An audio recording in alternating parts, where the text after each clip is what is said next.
people have like they have 4 fundamental fears. One is fear of their own inadequacy and malevolence. That's a big fear, man.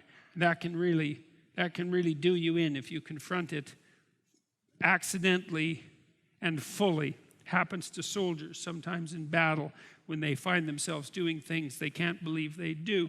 And then we're afraid of society. That would be the oppressive patriarchy, because society judges us harshly and mercilessly in many ways, and we don't like to plummet in the, what would you call it? We don't like to see our reputation savaged in front of the groups that we identify with. It's extraordinarily hard on us emotionally for that to happen, which I wrote about, for example, in Rule 1, which is a chapter, at least in part, that details out the fact that the neurochemical systems that track your comparative status in competence hierarchies also regulate the balance between your positive and negative emotion, such that if you suffer a social defeat, your proclivity to experience negative emotion radically increases, and your proclivity to experience positive emotion radically decreases. And people seriously do not like that. And it's no wonder, because who wants to be completely overwhelmed with sadness and bitterness and anxiety and resentment and disappointment and frustration and grief, and then also devoid of happiness?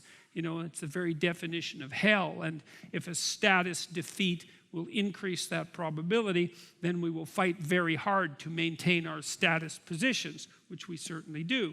That's another fear. And then, of course, we have the fear of nature, and we should, because, of course, nature, despite being the environment and this thing that we should be striving to protect and maintain, is also trying with all of its might constantly to make us ill and old and kill us, and is generally very successful at all 3.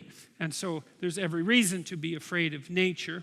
And, one night alone in the bush will pretty much convince you of that. And then people are also afraid of the unknown. And so those are the big categories of terror that human beings face. And to be naked on stage is to face at least 2 or 3 of those simultaneously.